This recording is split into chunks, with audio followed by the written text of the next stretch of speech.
Dans ce tutoriel, nous allons voir comment utiliser l'outil pour organiser vos événements de formation et vos dates de formation. Donc, on va voir comment gérer les catégories de formation et les droits qu'on va accorder aux différents formateurs pour créer des dates.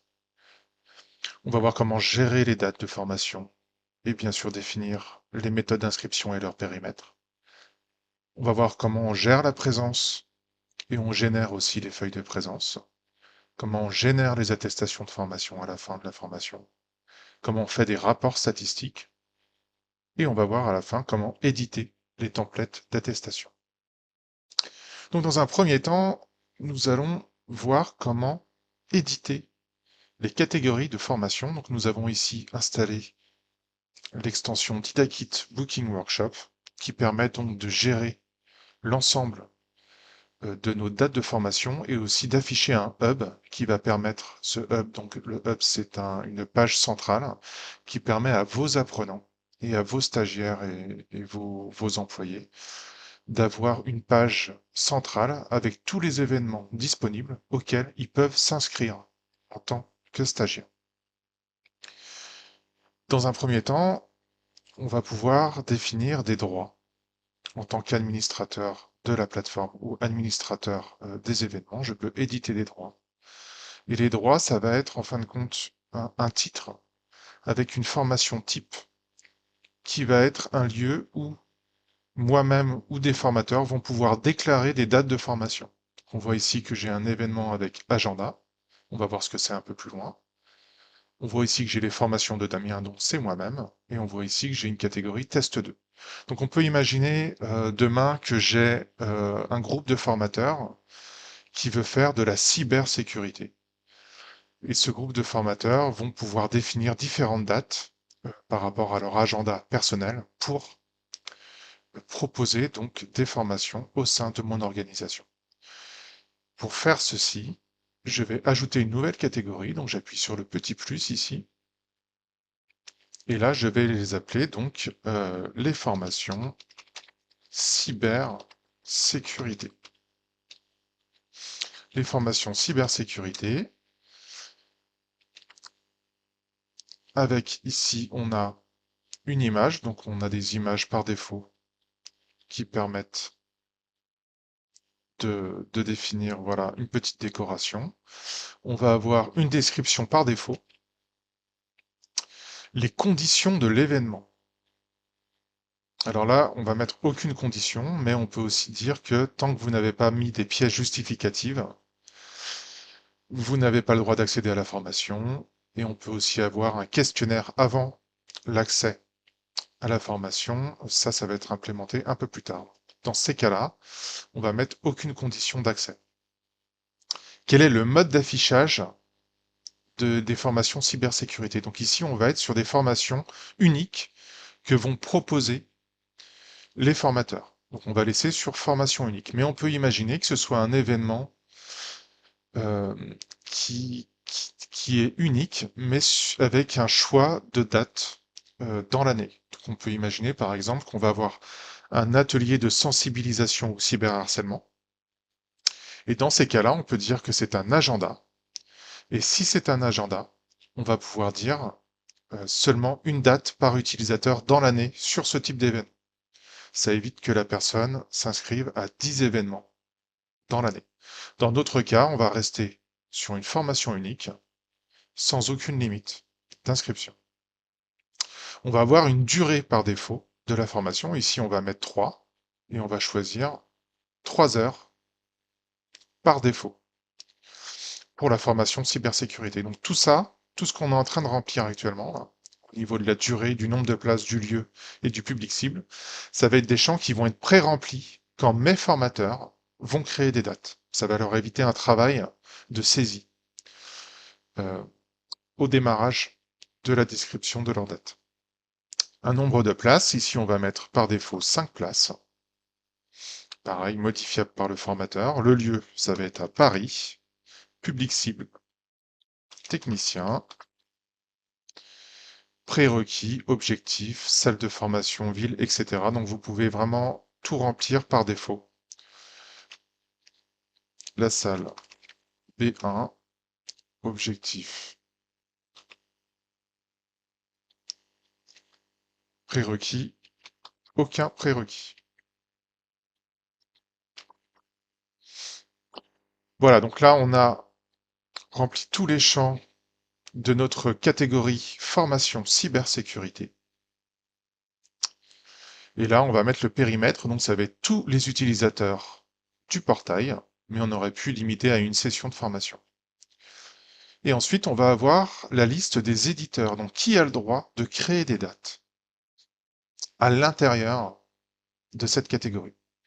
Donc je vais taper ici mon nom de famille, Jean Dupont, et Jean Dupont, il a le droit de faire quoi dans cette catégorie? Il a le droit d'ajouter des dates, de modifier des dates, de supprimer des dates, de voir les inscrits et de supprimer les inscrits.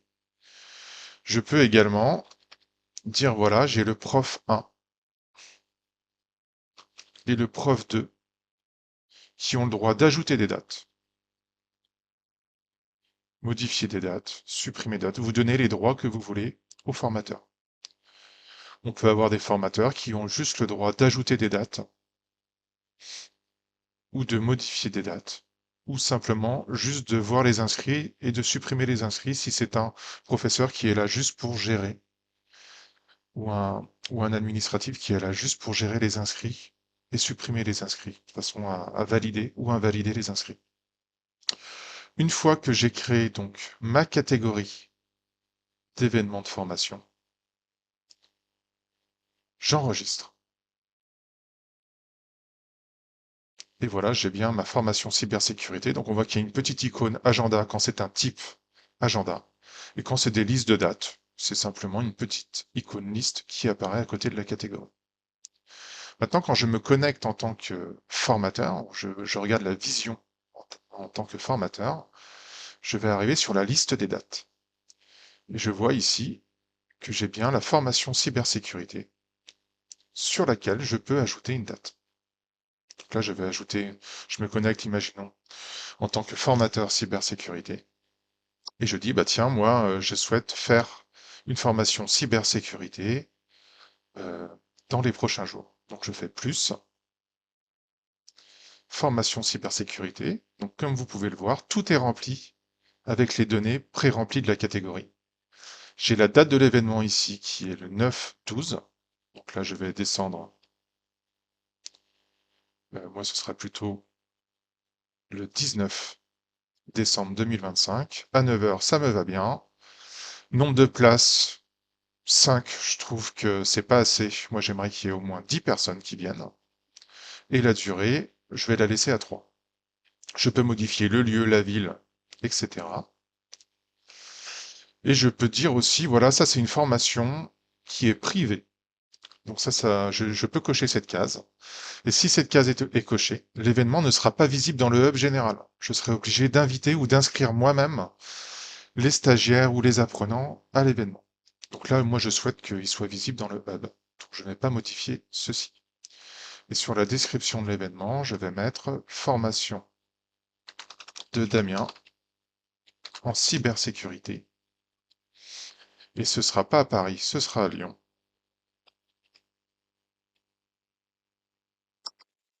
Voilà, Lyon, dans la salle de formation A33.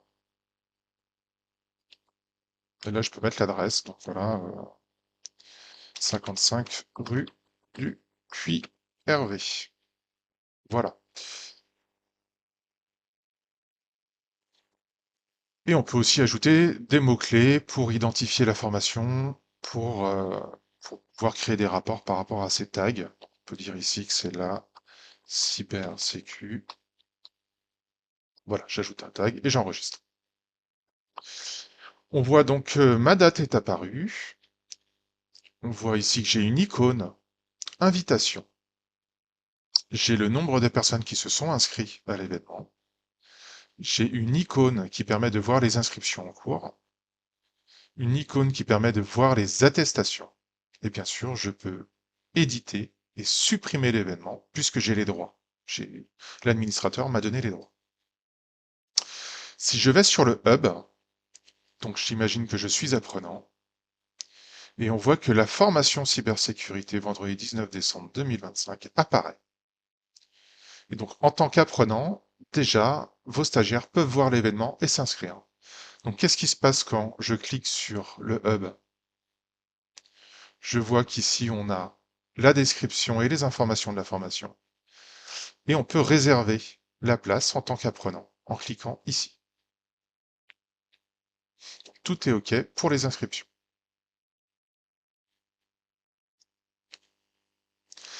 Si je souhaite inviter par email des gens à cette formation de cybersécurité, je vais cliquer sur le petit icône invitation.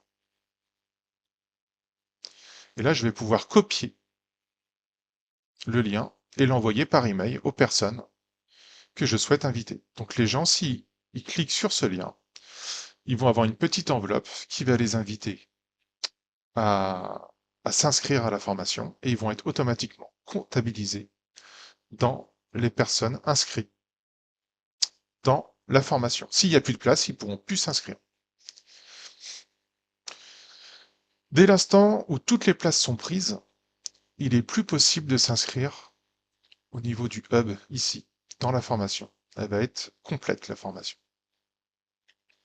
Cependant, si jamais vous avez 10 personnes, donc il y a 10 places qui sont prises, mais vous, en tant que formateur, vous voulez rajouter quelqu'un en dernière minute. Vous allez pouvoir ici afficher, donc avec cette icône-là, ici, les inscriptions, afficher les gens qui sont inscrits. Et vous pouvez, grâce au petit bouton plus, saisir une adresse email d'une personne qui est déjà présente sur la plateforme. Je fais rechercher. Et là, je peux ajouter une personne dans la formation. En faisant ça, je peux ajouter donc des personnes dans la formation, mais je peux aussi ajouter une personne de plus, même si le nombre de places est déjà rempli. Important. On voit donc, une fois que les personnes sont inscrites, que j'ai un bouton confirmation.